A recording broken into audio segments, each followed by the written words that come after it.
Wanderers, Season 9's here, and the Hydra Sword is going to be one of the most played builds out there. It looks like it's going to be a lot of fun with the new buffs to Hydra. You're going to have these massive Hydras all over the place. Now that's the end game. How do you get to the end game with a Hydra build and learn the playstyle? The build that I have for you is going to do just that. We're going to be running a summoning build. It's going to be very, very fun, very fast. You're going to throw a bunch of summons all over the place, a bunch of fire everywhere. Let's break down the planner so you can see exactly how this is going to work. The way that we have the planner set up for the leveling build, and this is just going to be a leveling build. It's not going to be an endgame build. Once you get to level 60, you're going to transition into an endgame build for the Sorcerer. How this planner is going to work. We're going to have a level 1 to 25, a level 26 to 40, and then a level 41 to 60. They're going to go in progressions. The first two will only have aspects that you can find inside of dungeons. Your last one will have all of the aspects that you're going to need to transition into the end game. The same thing is going to happen with your skill tree, and we're going to cover all of the skills in depth, but you're only going to spend 38 points here, 52 points here, and then the final points will be put in here. So that's how we're going to break down the planner for you. So to jump into the skill tree, we're just going to start at the last one, and we're going to cover the entire skill tree. Now, make sure you follow along with the planner. It'll be in the description of the video. You can use this planner to follow along with the video so that you can zoom in, you can zoom out. You don't have to pause the video to put your skills in. You have it all right here accessible to you. As you saw, I expanded the skill tree right here just by clicking on these arrows. Then you're going to come up to the top here and you're going to click on the leveling path. This will bring up the path at how I put my skills in. If you don't follow along with this, you may end up putting in too many points in too many different places, and you won't unlock key skills during the leveling process. So make sure that as you go, you follow along with the leveling path along the side.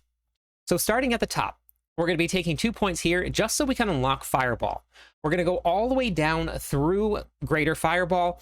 This is going to just be a little bit of extra damage that's going to get sent out. It's also going to be used for your enchantment as well. Elemental Dominance here is going to give our core skills a little bit extra damage when we're above 50 mana, so that Fireball is going to be able to explode when it kills monsters and just send some fire all over the place. Then we're going to be taking Flame Shield all the way through Enhanced Flame Shield. This is going to make your Flame Shield burn radius a little bit bigger. We can start burning enemies with it. Teleport is a great source of movement speed. We're also going to get some damage reduction every time that we teleport. Glass Cannon. This is going to make it so that you deal a lot more damage, but you also take more damage. We're going to take Ice Armor here. That'll give us some barrier. 1 point into Elemental Attunement. Lucky Hit Chance. Critical strikes have a 7% chance to reset the cooldowns of one of your defensive skills.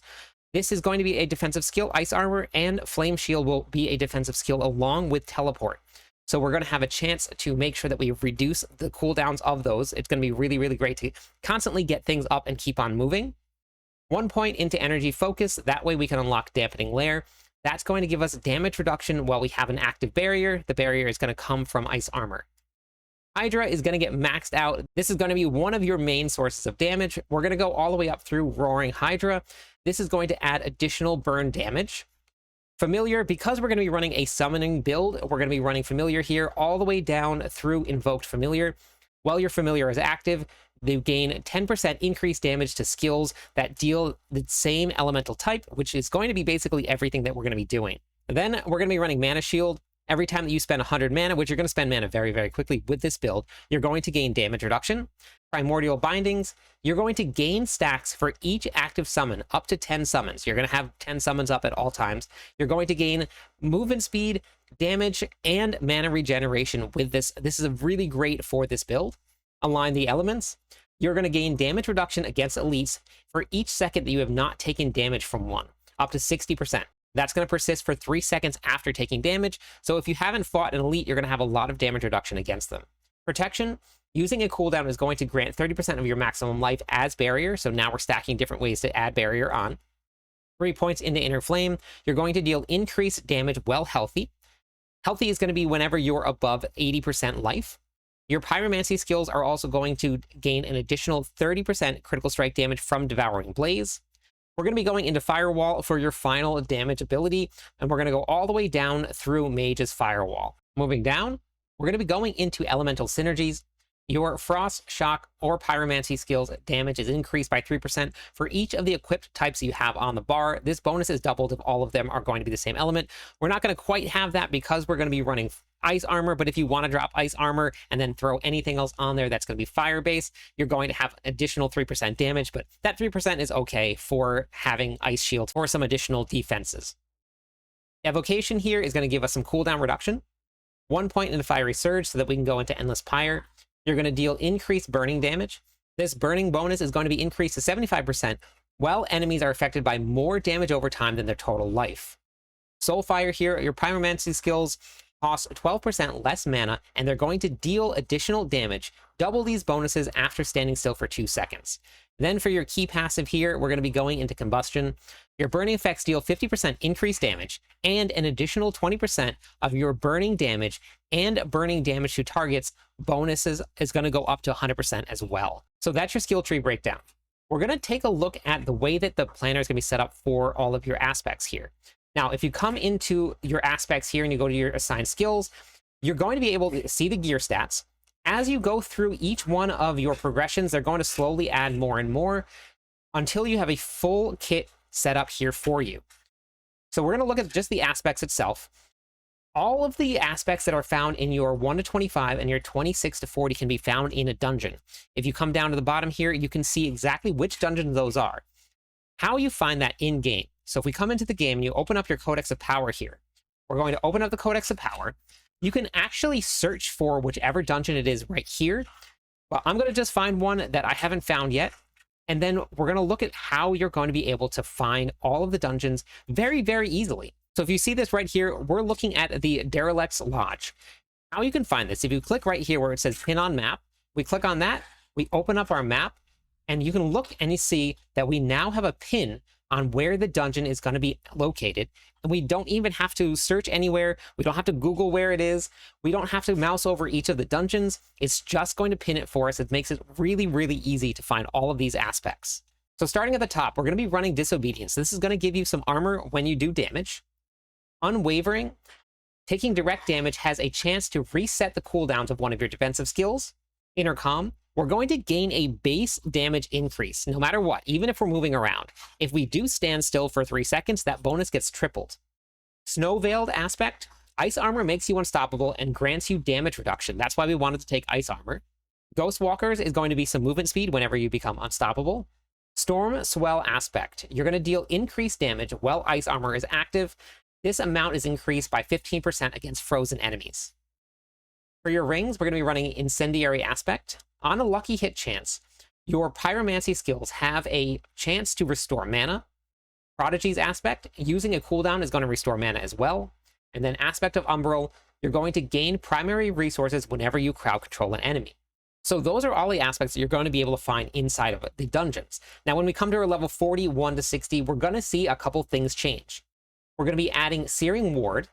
Firewalls slow enemies by 60%. After spending a certain amount of mana, your next firewall is going to be free to cast. Your firewall will destroy incoming small missiles and immobilizes anything that is hit with the initial cast for 3 seconds. That means that when you cast it, it's going to immobilize enemies and they're going to stand inside of that firewall. It's going to keep them there and they're going to burn and take some extra damage. Unwavering is going to stay the same. We're going to add Conceited in whenever we have a barrier, which you saw all of the ways that we're going to have a barrier here. You're going to gain additional damage. Snow Veiled, Ghostwalker, Storm Swell are all going to remain the same. Your Firestarter Aspect, you're going to gain increased fire damage. When newly burning an enemy, you're going to deal 150% Pyromancy fire damage to them. This effect is treated as a Pyromancy skill. Engulfing Flames, you're going to deal increased burning damage to enemies for each second that they remain burning, up to 45% for 5 seconds. Additionally, you're going to deal increased burning damage to enemies that are not healthy, so anything below 80% life. Then Serpentine Aspect right here, Hydras are going to deal increased damage per mana that you have when summoned. Casting a Hydra is going to consume all of your mana. So those are the aspects. For your enchantments here, we're going to be running Familiar. Each time you summon a non-familiar conjuration, you have a 25% chance to spawn a familiar of the same element. That's going to be every time that you cast your Hydra, you have a chance to spawn the familiar of that same element.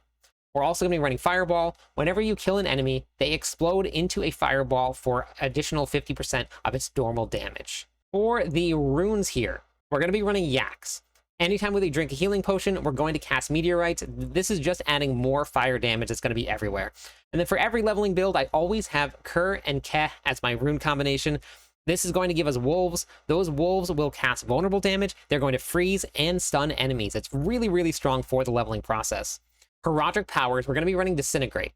We're going to have Smoldering Embers. If you need some damage reduction, you can always switch this to the Nebulous. We're going to have a Tranquil Stone here. Your catalysts are going to grant you Unstoppable. That's incredibly important for any portion of the game. Reactive Ooze, invoking your catalyst grants 20% maximum resource generation. And Shifting Powder is going to give you 70% increased movement speed, and that is going to last for 5 seconds after your catalyst is done attacking.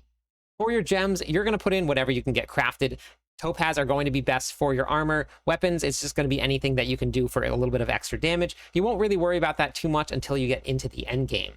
Now, for the mercenaries here, we're going to be running right here. This is a defensive option for us. You can run a very offensive option if you wanted to. You can run Subo. Subo does give you a multiplicative increase to your burning damage if you wanted to do something like that. That's just the way that I'm going to set this up here to make sure that we have enough defenses to stay alive. And then Altkin is going to be your opportunity here, and then that's going to be cast with Firewall. Make sure you scroll down through so you can find everything that you're going to need. If I do update anything, I'll have a change log. You can also check out the Ultimate Leveling Guide. This is just an all-around how to path through Season 9. That's all I got for the Hydra leveling build. If you found this video helpful, make sure you share it with your friends. Thank you everybody for watching. I'm live every night. I'd love it if you stopped by, said hi, theory crafted with me. Catch you on the clip side.